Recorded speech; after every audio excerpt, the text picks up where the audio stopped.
Nah, oke guys, jumpa lagi di channel kami. Sekarang kita akan membahas mengenai tentang kiprok pada Suzuki Thunder ataupun motor lain ya, karena fungsinya adalah sama ya.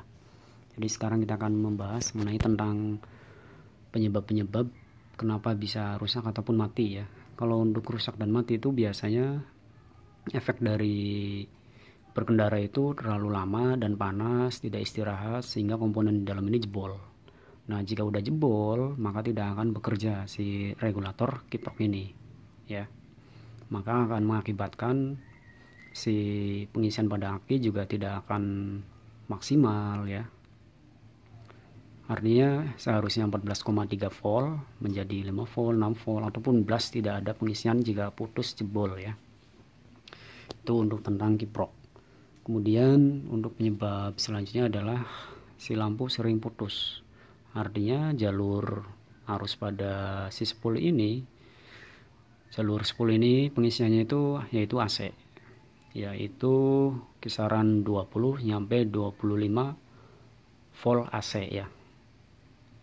Jadi kalau AC itu nyetrum, kalau DC tidak ya, itu pengertian AC dan DC ya. Jadi difilter oleh si kiprok dan regulator ini. Ada menyebutnya kiprok, ada yang menyebutnya regulator ya.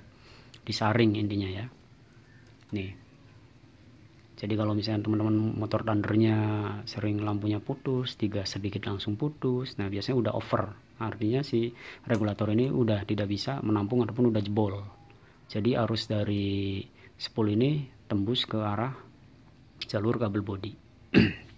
Mengakibatkan si fitting ataupun si kawat lampu bohlam itu menjadi cepret putus ya, berlebihan arus. Karena untuk lampu bohlam Suzuki Thunder ini yaitu yang dibutuhkan adalah DC, jadi bukan AC. Nah itu harus teman-teman pahamin fungsinya kiprok. Kemudian untuk arus pengisian normalnya yaitu bisa dideteksi menggunakan polytester ataupun voltmeter. Dia mencapai 14,3 volt. Yang kemarin itu 1 minggu yang lalu saya buatkan videonya ya. Makanya teman-teman yang belum subscribe silahkan subscribe, aktifkan notifikasi loncengnya ya, agar tidak ketinggalan jika teman-teman ingin belajar sedikit-sedikit tanpa ke bengkel khusus ya. Untuk kabel kiproknya sendiri punya Suzuki Thunder itu ada 5, yaitu 2 ini pengisian, kemudian yang 3 ini warnanya sama, kuning ataupun oranye ya. Itu jalur ke spool, itu bebas ya. Karena arus AC itu bolak-balik ya. Jadi bang, gimana nih kabel spool saya yang arus pada jalur arus spool ini putus? Silakan tinggal disambung saja, bebas ya, karena arus AC itu bolak-balik kayak arus sistem listrik rumah ya. Jadi kadang ke sebelah sini setrumnya, kadang sebelah sini, tergantung ya. Yang penting yang tidak boleh bolak-balik itu kabelnya yaitu yang untuk pengisian, yaitu ini hasil udah difilter ya. Ini larinya ke kabel bodi yang 2 ini, kemudian mencharging ke aki juga ya, seperti itu. Jadi kalau teman-teman perjalanan jauh 2 jam misalkan, saya sarankan untuk istirahat lah. Kasihan si kiprok, kasihan spool, kasihan CDI ya. Itu komponen elektronik, tidak boleh panas berlebihan ya. Jadi teman-teman mau pakai KW ataupun ori, kalau misalnya pemakaiannya geber terus, wah motor gua awet nih, tampang ngadat lah intinya ya, mungkin masih bagus karena ori, belum waktunya gitu kan.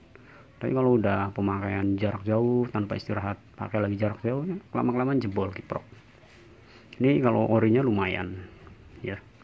Ini saya beli KW aja merek Asta ini 150 nih di bengkel, dan ini pun harus muter-muter dulu kiprok ini ya. Kalau di online sekarang udah pada murah-murah, makanya saya rekomendasikan taruh di link untuk di komunitas. Siapa tahu ada yang butuh ya, mau yang bagus mau yang murah, saya taruh linknya ya. Jadi fungsinya seperti itu. Fungsi kiprok ini adalah, atau regulator ini adalah untuk memfilter arus AC menjadi DC ya, untuk kestabilan ya. Dan fungsi aki ini yaitu untuk ya, untuk kestabilan kelistrikan pada kabel bodi, CDI ya, untuk menghidupkan CDI juga, lalu miring ke arah si koil, berubah menjadi api di sini ya, percikan api ke busi, dibakar bensin jadi nyala.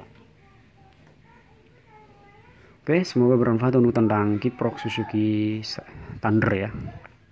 Kalau untuk kiprok Suzuki Satria itu hanya 4 kabel, itu pun bisa untuk dirubah-rubah pakai ini juga ya. Oke, semoga bermanfaat. Jangan lupa di subscribe, ikuti channel ini. Sekian, terima kasih. Next video selanjutnya, jika ada pertanyaan silahkan komentar. Kami siap memberi solusi dan saran untuk sahabat semua ya.